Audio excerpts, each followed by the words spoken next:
What is biblical theology? James D.G. Dunn has had a long career as a well-known New Testament scholar. He has written very many works, and in one of those, New Perspective on Jesus, he makes some statements relevant to our conversation about biblical theology here. He says, history is inseparable from theology. And he points to two things in regard to this. One is that Jesus himself is a faith-creating event for the early church. In other words, we don't just have a bland biography of Jesus and then try to find some significance for theological beliefs. But Jesus himself is a theological figure, engaged in the theology of Israel and creating faith for his followers and for the early church. Then secondly, we can't, he says something about event and interpretation that refuse to allow us as scholars to separate these from the beginning or introduce interpretation at a later point. Event and interpretation are present from the start. So, for example, the fact that Jesus dies states so much more as it is examined as an execution by the Romans and also the Jews. It states so much more as it is examined as something that took place during the Passover feast. It states something so much more as we realize that this execution took place on a cross. And so we realize that there is a theological telling of the event that cannot be separated from the event.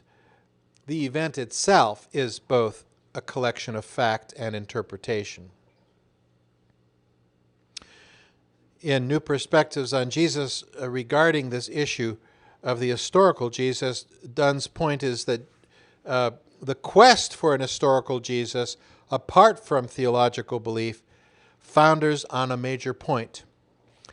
He says, little account is made of the faith-creating impact of Jesus on the early church. And so in the 19th century, we had one work after another that was exploring the historical Jesus, trying to get at the historical Jesus. But these quests for the historical Jesus are theoretically an impossibility in themselves, as they tried to say something about Jesus apart from the Christ of the Gospels. They try to use the stories that are told in the Gospels for the purpose of inspiring faith as the material to sort through to discover a Jesus apart from faith. In another of his works, James Dunn says, and this is in the work Jesus Remembered, the idea that we can get back to an objective historical reality which we can wholly separate and disentangle from the disciples' memories and then use a check and control over the way the tradition was developed during the oral and earliest written transmissions is simply unrealistic. According to Dunn, he says, the suggestion that the remembered Jesus was wholly insignificant, unfascinating, and unintriguing, having no real impact prior to his death and resurrection, is simply incredible.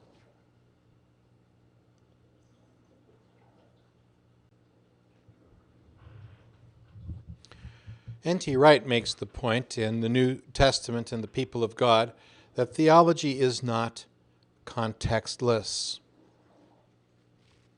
He says, the skin does not peel away so cleanly. It's very difficult to produce a theology from the New Testament that is couched in timeless categories.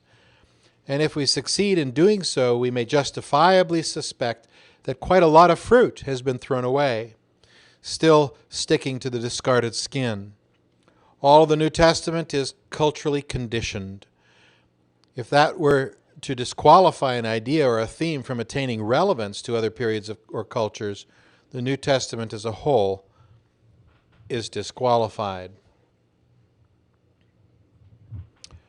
John Sailhamer, an Old Testament scholar, has similarly said that preservation of the story is within theological communities. Sometimes this discussion is as though the New Testament writers or the biblical writers were presenting us with a history plus their interpretations, and therefore we can separate out the one from the other, whereas in actual fact, everything that was being written was from a theological perspective. Sailhamer shows a text, a model of the Old Testament canon involves processes of composition, canonization, and consolidation, which are guided by the theology of communities and authors at each step of the way. Biblical texts, in other words, have always been theological, and their preservation has been a preservation for theological purposes. Their interpretation and their use has been theologically motivated. We might ask the question, for example, was there an historical Adam and Eve? And from our survey of biblical theology as more on the historical side or more on the theological side, one might be led to try to give an answer that prioritizes one side of the spectrum or the other. In other words, can we take some kind of an approach to this question where history can be allowed to make the determinations about Adam and Eve apart from the theology and what is said in the biblical text? Can history be pursued through some scientific study here that is separate from the theological teaching of Scripture? And out of many texts to take, and remember, Paul has a whole Adam-Christ theology in Romans 5 and 1 Corinthians 15.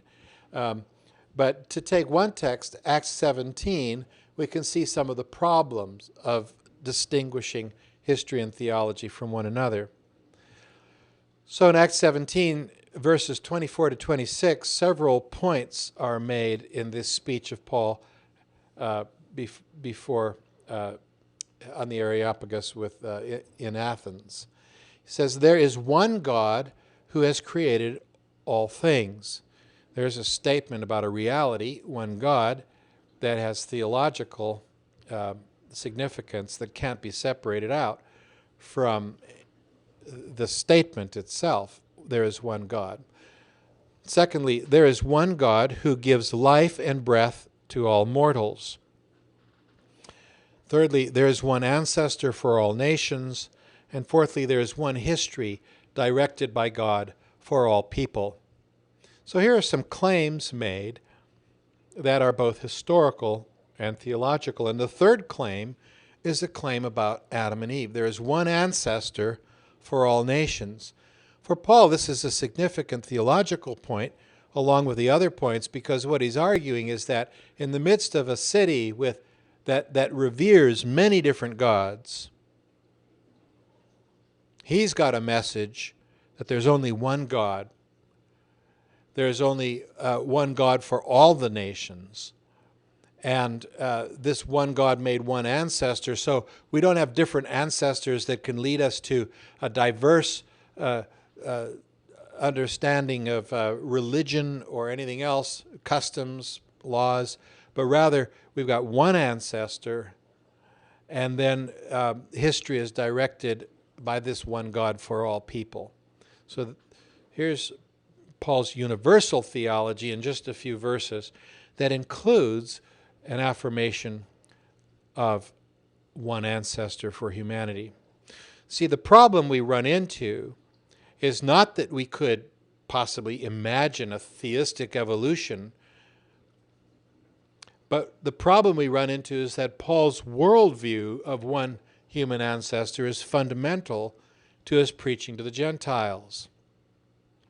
There's just too much interlinked theologically for us here and elsewhere in Paul's letters to alter even prehistory claims from Genesis 1 through 11 based on some separate scientific studies without affecting our whole theological outcome. Furthermore, the Bible is a book of faith. Biblical theology and a faith in the canon of Scripture go together. Now, we've already noted Brevard Childs on this point, associated with canon criticism. Childs became noted for canon criticism as a study of Scripture that focused on the final form of the Bible as the object of study, not some scholar's evolutionary reconstruction of the text, history, or theology. Canon criticism allows for historical development, yet it is interested in the relationships between biblical texts because they are together within one authoritative canonical volume, the Bible. It assumes a degree of unity throughout the study of biblical theology. And we might note that Childs has been criticized for not going far enough in his own program. Francis Watson, for example, has tried to take this further. He's criticized Childs for holding back. Childs wants to preserve the integrity of the Old Testament writing so much that its dialectical relationship to the New Testament virtually disappears. The alternative for Watson is to view the Bible as one grand story. Stop talking about Old Testament theology and New Testament theology. The Bible is one grand story. The biblical narrative has creation at the beginning, Christ at the middle, and an eschatology at the end. Thus, the Old Testament needs to be interpreted in light of the biblical center, Christ. An example of how this plays out is to realize that Jesus is the image of God. And this allows us to connect what the Old Testament says about creation to what we know about Christology. In fact, Watson further wishes to explore biblical theology as a Trinitarian theological study. Now, this takes us somewhat to arguments made about postmodernity. Postmodernity over against modernity has made the argument that we cannot have this objective scientific study that is separated from people's presuppositions, pre-understandings, and their interests. Rather, postmodernity has argued that truth is constructed. It's not objective, but it's something that a local community would construct for some purpose. It's constructed, it's local, it's functional. Truth is what works for this group. And as Francois Lyotard described postmodernity, there is an incredulity toward meta-narratives.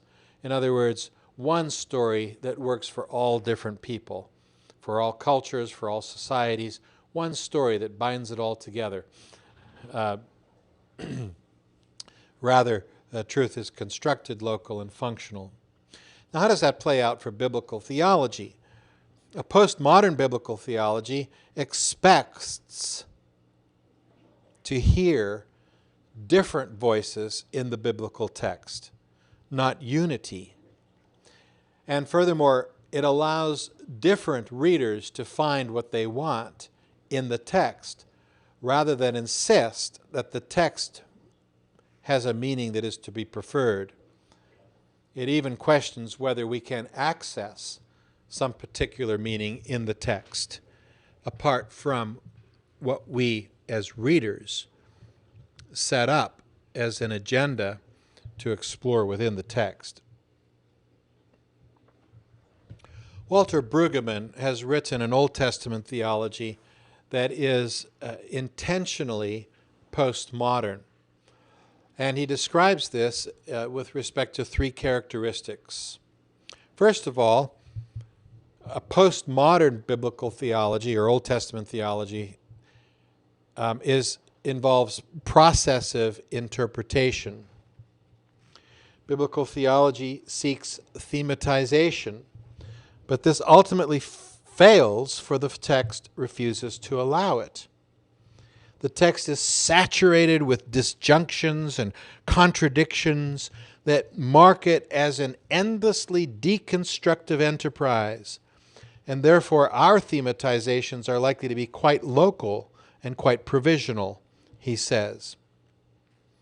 Looking back at an older Old Testament theology by Walter Eichrodt, he sees that Eichrodt attempted to interpret the Old Testament in terms of certain themes, particularly the theme of covenant, which was pertinent at the time of Eichrodt's writing for the National Socialism going on in Germany. And then Gerhardus von Rad, writing after Eichrodt and also in Germany, ultimately recognized the inadequacy of the thematization of historical traditions on which he had spent his primary energy. Thus, thematization is not substantive but processive, he says. Processive interpretation. Again, a quote from Brueggemann. The theological substance of Hebrew Scripture is essentially a theological process of vexed, open-ended interaction and dialogue between the Holy One and all those other than the Holy One. Notice he's moved the understanding of what's going on in the Old Testament from reading texts and figuring out what the themes are to listening to texts as a dialogue where human voices are trying to engage the Holy One, trying to engage God. And that engagement leads to endless difference. So in this, Brueggemann finds both attentiveness and abrasion and disjunction in the I-thou relationship of Israel and God. Dialogic transactions, he says, offer a crucial alternative to Cartesian positivism. And by that he means you're not going to find a single foundational concept for Old Testament theology, but rather you're going to find transactions that are dialogical in nature, people answering God, asking questions, exploring possible answers. The text then functions as a testimony in a law court. It is a witness, and as such brackets out all questions about being and all questions of happening. It proceeds in a dialectic of core testimony and counter-testimony. Well, if that remains a bit confusing to you, his main point then is that you have alternative voices in the Old Testament giving you different viewpoints. And so, for example, you have covenant, which is positive and building toward a covenant theology, but you also have exile, which destroys. It tears down, it destabilizes the assurance of the covenant relationship between God and his people. Then you have hymn and lament. On the one hand, you have the praises of God for who he is, but then you have laments. So where is God? And then thirdly, you have presence and theodicy, the idea that God is present with Israel, and then the idea of God showing up in some terrifying form, such as at the end of the book of Job, without answering questions about his presence. A third characteristic of postmodern theology, biblical theology, is for Brueggemann, an openness then to ambiguity and contradiction. Don't try to come up with a unified biblical theology. And then thirdly, a point already made is that what we have then is local and provisional. We don't come up with the Old Testament theology. We come up with an Old Testament theology. And part of what Brueggemann does in this Old Testament theology of his is he laments the fact that he's another white male writing an Old Testament theology. And by that he means that we should have a diverse Old Testament theologies produced because we have diverse Old Testament theologians producing them. The work of the scholar is provisional, and it is, in this word, local, meaning it works for a certain group at a certain point of time.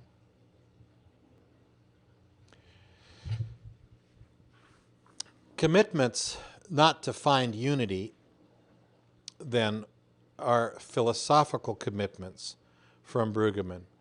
And it actually requires the text not to have a unity. Brueggemann has a problem if, in fact, we discover more unity than he claims there is. And Brueggemann's own prior commitments determine his reading of the Old Testament. On his view, what value is that to others who have their own equally valid commitments as they read the Old Testament? We have to ask the question, why do an Old Testament theology at all? Why not just let everybody or local Bible study groups do what they want to do with the Old Testament and leave it at that? Somehow Brueggemann compromises his whole approach, though, it seems to me, by objectifying the larger human crisis confronting all readings. A crisis, he says, is a crisis of injustice, suffering, and failure.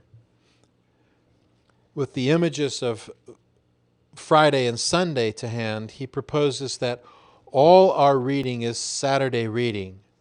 It must be, if resolution of any kind is not an option for postmodern biblical theology. But then the question is that true to the text? A text without resolution? Is it true to our tradition, moreover, as Christians? Our introduction to the question, what is biblical theology, has become quite philosophical by this point. And in a more recent Theology of the New Testament, a German scholar begins with a very heavy theological discussion in his introduction. Udo Schnelle argues that history is constructed and interpretation of events is inevitable. We cannot separate out history from interpretation. And so while he argues for a biblical theology that is understood as an historical study, it's his understanding of history in a more postmodern light that has changed. History is indeed full of interpretation. And interpretation begins with our pre-understandings. Moreover, there's a socio-cultural dynamic going on that continually constructs our understanding.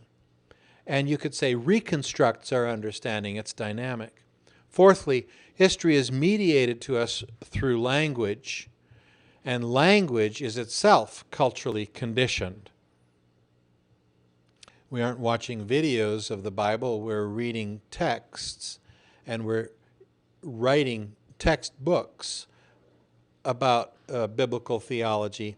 We're using language, and language is not some pure thing in itself, but it's culturally conditioned.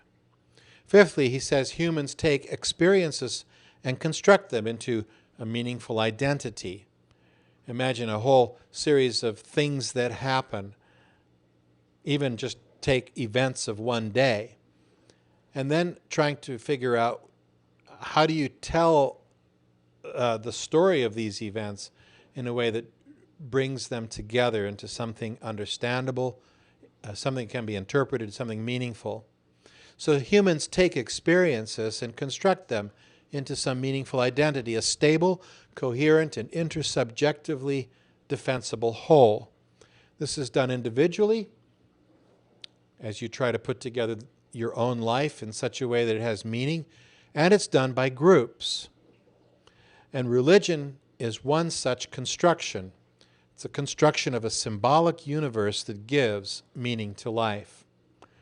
And then sixth, Schnelle says that narration is key for identity and meaning. Narration places reality within a temporal framework.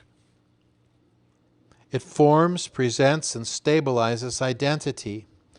It evokes and conveys memories, sorts and processes collective experiences, evokes personal identification in members of a group, giving people orientations for life and action. This orientation formation opens and closes courses of action and provides free space in which decisions must be made. The narrative mediates values and norms, giving the self an ethical perspective. And then he says, narratives are the basis for the formation of tradition. So reflecting on Schnelle a little bit further with this diagram, we see that narration is what is on the surface. And what's below the surface is interpretation and the facts themselves that cannot be separated out in any kind of sensible way on the surface. He says all these functions of narrative make clear that the effort to make a clear distinction between fictional and non-fictional narration does not work. And by fictional, you should understand the interpretation placed on events, and then also the non-fictional being the pure facts, as if there is such a thing in themselves. He says, because the memory-preserving narrative is always oriented to understanding and acting in the present, fictional and non-fictional elements flow together in every narrative.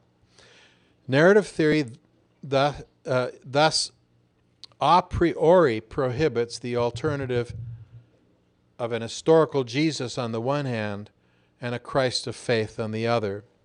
For there cannot be any access to Jesus of Nazareth that excludes his significance for the present. We don't lose anything by having later interpretation of events in Jesus' life in the Gospels, he argues. Schnelle says, the significance of an event is not really seen until viewed in retrospect. And by retrospect, you have, in other words, interpretation going on. The significance of an event is not really seen until viewed in retrospect. So Schnelle says that the task of theology of the New Testament is to apprehend these achievements of meaning formation of New Testament authors' narration of Jesus for their faith communities, and to present them in their theological, literary, and history of religion dimensions. The aim is to facilitate authentic reception of the New Testament's meaning formation in the present. And he says, a New Testament theology is charged with the task of comprehensively discerning and describing the construction of this world of meaning in the New Testament writings. So on the one hand, Schnelle insists that we cannot and should not try to distinguish history from theology. On the other hand, he does not say that our goal is to let our own interpretations control what we read in the Bible, which is more along the lines of where Brueggemann seems to be headed.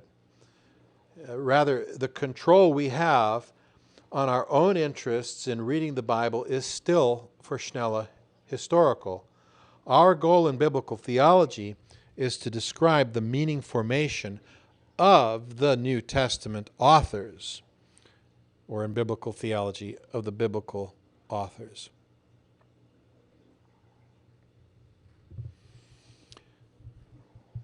Schnelle says that the revelatory event of Jesus created meaning and identity articulated by the different New Testament authors expressed in different themes: theology, Christology, pneumatology, soteriology, anthropology, ethics, ecclesiology, eschatology, and all of this in from a historical theological standpoint that cannot separate out the fact of history from the interpretation of theology.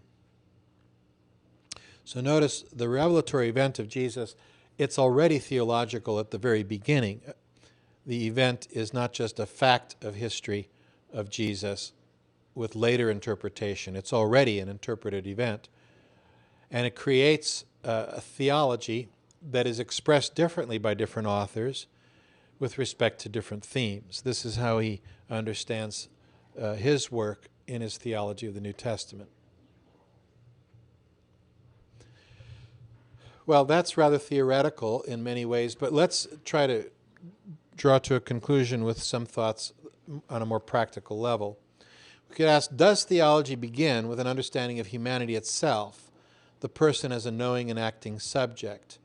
Can we begin with, for example, leadership theory and move towards a biblical theology of leadership? Can we begin with counseling theory and move towards something that we might call biblical counseling? In other words, we're interested in the subject of perhaps leadership or counseling or something else that relates to the life of disciples in the church. But can that be conducted as some sort of study on its own in a scientific manner without already all of our pre-understandings, our presuppositions, our theological perspectives right from the very start?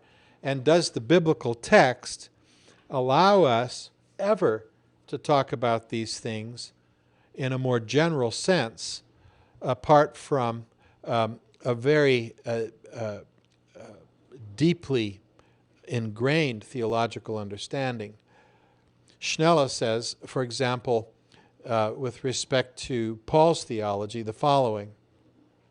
And notice what he's saying is that you don't have an anthropology, an understanding of humanity on the one hand, that can then be built upon in talking about Paul's theology, but rather you have to start with a theological perspective of Paul.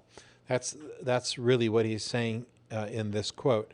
He says, Paul does not outline his ethic on the basis of knowing and acting as though it were a subject who acts autonomously as a reasonable and moral being, but in accord with his theology as a whole, Paul chooses as his point of departure the image of participation in the new being, an existence delivered from the power of sin. This image takes concrete form in new actions. Paul constantly reminds the churches of the bases and results of such a life. Paul begins with a certain understanding of what it means to be human because of our participation in the new creation and in Jesus Christ. And he explores from that basis different questions about that the church faces and about the Christian life. I would like to conclude this look at biblical theology with some thoughts from Paul R. House's Old Testament theology, where he offers a methodology for biblical theology in his discussion of a methodology for Old Testament theology in particular. And so this can raise questions for discussion as to how we go about doing Old Testament, New Testament, or biblical theology. First of all, he says, this study must have an historical base. That would be over against, for example, a systematic approach to theology. An historical base. And it needs then to engage history. Now, for an evangelical like Paul House, the issue is not simply to engage an interpretation that is history-like, which would be more along the lines of what we get out of Old Testament theologies like Von Rad. But we actually need to relate the theology of Scripture to history itself, to the actual events. And so biblical theologian is not just a theologian, but is also engaged in an understanding of the history of the Bible. Secondly, an Old Testament or biblical theology must explain what the Old Testament or Bible claims, not some scholar's reconstruction of history or some theological system. We're not to place something on the text, but we're to hear the text itself. Thirdly, a biblical or Old Testament theology must explain the relation of the Old to the New Testaments. What is the relationship between the two? And that would go for Old Testament theology alone, because Christians are involved in doing Old Testament theology by and large. Obviously, a Jew doing Old Testament theology would not take on this third point. Fourthly, biblical theology offers material for systematic theologians. And so here is a very common notion that there is another theological task to be done after biblical theology called systematic theology. And I would pose the question whether that's true or not. Is it at all advantageous for us to take the theology of Scripture and place it into some contextless logical formation, a system of theology? And why would one think that that is helpful at all? Now, one could answer that it's helpful because the context of Scripture is different from our context. And so we need to take the theology out of the context-ridden Bible and have a contextless, logical, systematic theology that can be reapplied in different contexts today or throughout history or in different cultural contexts. However, there would be another way to approach this that would look at theology analogically. And so theology is understood always to have some kind of context. And so the comparison between, say, an Old Testament context, a New Testament context, or some later context in history, or some different ethnic context, cultural context, would be about the analogy of one context to the other. So analogical reasoning would be the alternative to that approach. A fifth point that House makes is this. By stating what the Old Testament says about God's nature and will, Old Testament theology moves from description of truth to prescription of action. And so, for example, Old Testament theology, in his case, could speak to questions like ethics or mission and be prescriptive for the contemporary church. Now, House adds some points that he says not all would agree with about Old Testament theology, but points that he would suggest and does follow in his work. He says, sixth, Old Testament theology must be presented in a clear, coherent pattern so that it can be useful for life and ministry. Old Testament theology, then, is not some sort of academic exercise, but it is a very pragmatic exercise for discipleship and ministry. Seventh, Old Testament theology should show the theological unity within diversity of the Old Testament. And then eighth, authors should be honest about their mindset. Are you approaching your work as a Christian? What kind of Christian? What are your presuppositions? And so forth. So we could discuss a number of things on the basis of this lecture. What is the relationship then between history and theology and biblical theology? What is this relationship within the biblical text and the canon of Scripture? What presuppositions do we hold for biblical theology, and how do these affect the outcomes of our study? And how does biblical theology challenge the way we use the Bible and the way that we do theology?